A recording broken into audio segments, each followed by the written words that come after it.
సంవత్సరాల అనుభవం ఆంధ్ర, తెలంగాణ, కర్ణాటక, తమిళనాడులో లక్షల మంది నమ్మకమైన కస్టమర్ల సంతోషాలకు నిలయమైన మీ నివాసానికి అందమైన చిరునామా. వెళ్తుంటారా ఇప్పుడు ఇంటికి ఎప్పుడప్పుడు? ఎవరింటికి? రేవంత్ రెడ్డి కూతురింటికి. ఎందుకు వెళ్ళాం? వెళ్తాం ఫ్రీక్వెంట్, వీక్లీ వన్స్. ఓకే. బిజీగా ఉన్నారా అల్లుడు గారు? ఎప్పుడన్నా కలుస్తుంటారా? కలుస్తారు. సో కలిసినప్పుడు రాజకీయాల టాపిక్ ఉండదు. ఇక అన్ని చూస్తూనే ఉన్నా కదా, పేపర్లో, టీవీల్లో. కొత్తగా ఏం మాట్లాడేది ఉంటుంది. ఎప్పుడైనా ఉంటే అది ఏంది అట్లా అవుతుందని అడుగుతాము. ఏమంటారు? చెప్తారు, దానిదేముంది. ఇట్లనే చూసాం కదా కేటీఆర్ది చిరువలు పొలవలు చేయడం. ఓకే, అంతే. ఎక్సైట్మెంట్ ఉంటుంది కదా డెఫినెట్ గా. నెక్స్ట్ ఏం రాకపోతుంది, ఎలా చేయబోతున్నాము అడగాలని ఉంటుంది కదా మనకు కూడా. ఏదన్నా అర్థం కానివి కొంత వస్తుంది, కానీ ఎక్కువ నేను జోక్యం చేసుకో. Never go in detail. Okay, never go in detail. So ఆయన కూడా పాజిటివ్ గానే రెస్పాన్స్ అవుతారు. అట్లేం లేదు, అడిగితే చెప్తారు, కానీ నేనే లోపలికి అడగను లోటు విషయాలు. ఓకే, ఏదైనా క్లారిఫై చేసుకోవడం, అలా కాదు ఇలా చేయాలి, ఏదో మనకు ఆ సందర్భానికి జ్ఞాపకం ఉన్నది అంతే. ఏమని పిలుస్తారు మీరు? రేవంత్ అనే పిలుస్తాం. ఆయన మా అంటాడు, లేకపోతే హాయ్ అంటాడు. ఓకే, అంతే. ఎదురుగా ఉన్నప్పుడు అక్కడ దూరం ఉంటే మామయ్య అంటాడు. అక్కడ కనబడుతుంది చూడండి ఆ ఫోటోలో, ఆయన ఎంత నిండుగా నవ్వుతూ మిమ్మల్ని రాహుల్ గాంధీ గారికి పరిచయం చేస్తున్నారు. మామ మీద ఎంత ప్రేమ ఉందో కనబడుతుంది అక్కడ. ప్రేమ ఎక్కువ ఉన్న వాళ్ళు బయటకు చూపించారంట. సరేలే, నాది కూడా అలాంటి క్యారెక్టర్. కొంచెం నేను ఓవర్గా చూపించేది ఏమి ఉండదు, గో విత్ ఫ్లో. ఎస్ నార్మల్గా ఉండాలి. నార్మల్గా ఉంటాం. ఓవర్ ఎగ్జైట్మెంట్ ఉండదు, ఫెయిల్యూర్ వచ్చినప్పుడు కుంగిపోవటం ఉండదు. లైఫ్ అంటే అలానే ఉంటుంది, అప్ అండ్ డౌన్స్, అంతే కదా. సో అది గ్రేట్. రాజకీయాల్లో చాలా తక్కువ మందికి ఉంటుంది, ఎందుకంటే ఆయన పడ్డ కష్టాలు ఎవరు పడ్డా తక్కువ టైంలో. అవును, వేధింపు రాజకీయం. అసలుకి జైలుకి వెళ్ళినప్పుడు కానీ, బయటకు వచ్చినప్పుడు కానీ, ఇంట్లో నుంచి బెడ్రూమ్లో నుంచి తీసుకొచ్చినప్పుడు కానీ, గీత గారు అన్న పాప మీడియాకి అత్యాచారాలే, అఘాయిత్యాలు, చాలా చాలా ఇబ్బందులు పడ్డారు కదా ఫ్యామిలీ ఆ టైంలో. అల్లుడు కూతురు బాధపడుతుంటే చిన్న చిన్న చిల్లర కేసులు అన్నీ. ఆ టైంలో ఎవరు సార్ మోరల్ సపోర్ట్ గట్టిగా ఇచ్చి మీకు ఏం కాదు, ప్రజలు ఉన్నారు, దేవుడు ఉన్నాడు, అంతా ఉండాలి కుటుంబానికి, మా అమ్మాయికి, మనవరాలికి ధైర్యం చెప్పాలి. కానీ బాగా బాధ అనిపించిన విషయం అంటే ఆయన జైల్లో ఉన్నప్పుడు పాప పెళ్లి బెయిల్ మీద బయటకు వచ్చిందని చెప్పుకోవచ్చు. Definitely that is one of the saddest incidents.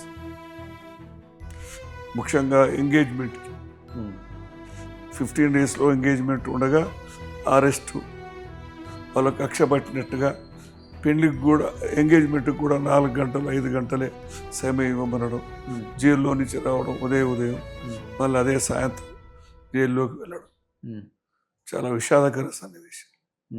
కానీ ఎక్కడ ఆయన స్మైల్ అయితే పోలేదు కదా.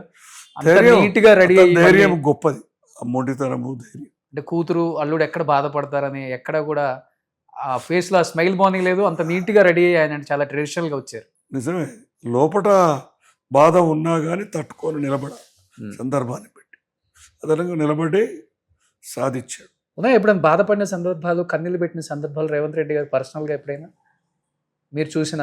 అంటే నేను ఇప్పుడు గురించి కాదు, ఫస్ట్ నుంచి అయినా.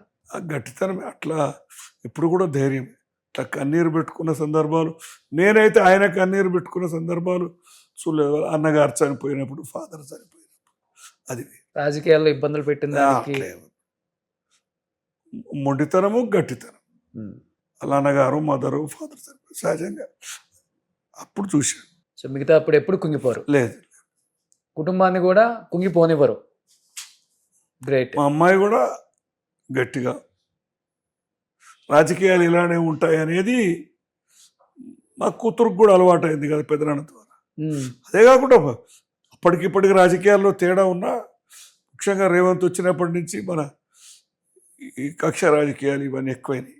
ఆయనతోనే స్టార్ట్ అయింది అసలుకి తెలంగాణలో 2014 తర్వాత.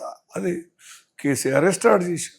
ఇప్పుడు వెళ్ళినప్పుడు ఎక్కువ టైం పాస్ అంటే మనవడా, మునిమనవడు? మునిమనవడు రియాన్స్ కదా. అవును. ఓకే, విష్ణువు విష్ణువు అని అర్థం. విష్ణు రియాన్స్ రేవంత్ గారే పెట్టారా, లేకపోతే వెతికి పెట్టారు?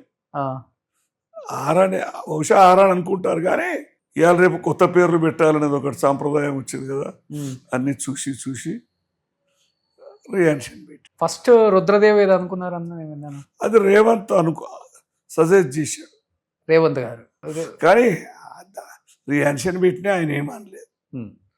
అందరూ ఒప్పుకున్నది సరే. టైం స్పెండ్ చేస్తారు ఎక్కువ మనవడితో ఆయన కూడా. అదే రిలీఫ్ ఆయనకి. ఇంటికి వస్తే మనవాడితోటే అంతా మర్చిపోతారు. ఓకే, కాసేపు ఆడతారు. తప్పకుండా. అప్పుడప్పుడు ఫొటోస్ బయటకు వస్తుంటాయి హోలీ అప్పుడు, అవన్నీ. నాయకులు ఒత్తిడి లేనప్పుడు దాంట్లోనే మనవాడితోటే ఆడుకుంటారు. హ్యాపీగా అది మర్చిపోయి. గ్రేట్ రిలీఫ్ అండి, గ్రేట్ రిలీఫ్. Grand children. కానీ మనిషి 55 అంటే ఏజ్ ఇస్ జస్ట్ నెంబర్ అంటారు, కానీ ఇప్పటికి అంత స్టిఫ్గా అంత బాగా ఫిజిక్ మెయింటైన్ చేస్తున్నారు సీఎం గారు. ఏం ఫుడ్ తీసుకుంటారు అసలు ఆయన? ఎలాంటి డైట్ అంటే ఎక్సర్సైజ్, యోగా చేస్తారు. ఫిజికల్గా కొంత పొద్దున్నే కాస్త లేటుగా లేస్తారు, కానీ అవన్నీ చేసిన తర్వాతనే చేస్తారు ప్రతిరోజు గంట. ఓకే, లేట్ అంటే పడుకునేసరికి ఎట్లయినా లేట్ అయిపోయింది కదా సార్. లేట్ అవుతుంది. అన్ని సమస్యలు తీర్చి ఆ ఫోన్ ఈ ఫోన్ అటెండ్ అయ్యి. అవును. ఫుడ్ ఏం తీసుకుంటారు ఆయన ఎక్కువ ఇష్టంగా? ఉదయం రైసే తింటారు, రైస్ తిని బయలుదేరుతారు. ఓకే, తర్వాత రొట్టెలు అన్ని తింటారు. మార్నింగ్ రైస్ నో టిఫిన్ చాలా వరకు నాకు తెలిసి. ఓకే, ఇప్పుడు మార్నింగ్ రైస్ తిని వెళ్తారు. ఇడ్లీ కూడా తింటారు, నాకు తెలిసి రైసే ఎక్కువ తింటున్నట్టు. మనందరికి స్టేపుల్ ఫుడ్ కదండి. ఓకే, నాన్ వెజ్ ప్రియులు కదా బాగా తీసుకుంటు. నాన్ వెజ్ తింటాడు, కానీ కంట్రోల్కి వచ్చినట్టున్నాడు quantity wise. Okay, so no alcohol, no cigarettes, అట్లాంటివి ఏమీ లేవు. గొప్ప క్వాలిటీ కదా సార్ అది. తక్కువ ఇప్పుడు ఈ కాలంలో. అవును, ఆల్కహాలు, సిగరెట్టు, పేకాట ఇవన్నీ ఏ అలవాట్లు లేవు. స్నేహితులతో ఎక్కువగా మాట్లాడుకోవడం, ఎంజాయ్ చేయడం ఎక్కువ అలవాటు అనుకుంటా రేవంత్. గేమ్ ఆడతారు ఏదన్నా మంచిగా? స్పోర్ట్స్ అలవాటు ఆడతారు, ఫుట్బాల్ అది ఆడతారు, ఇష్టపడతారు. మొన్న కొండా విశ్వేశ్వరరెడ్డి గారు కూడా ఒక సభలో చెప్తున్నారు, ఐకానిక్ ఇన్స్పిరేషన్ ఆయన ఇప్పుడున్న యూత్కి. ఫుట్బాల్ మంచి ఇష్టం. ఫ్రెండ్స్ అంటే ఎక్కువ ఎవరు పొలిటికల్, నాన్ పొలిటికల్ వాళ్ళు ఎక్కువ? అన్నీ నాన్ పొలిటికల్ ఎక్కువ ఉన్నారు. అవన్నీ చాలా మంది ఉన్నారు, ఒక్కరి ప్రత్యేక. సుమన్ టీవీలో మీ పర్సనల్ అండ్ బిజినెస్ ప్రమోషన్స్ కోసం కింది నెంబర్కి కాంటాక్ట్ చేయండి.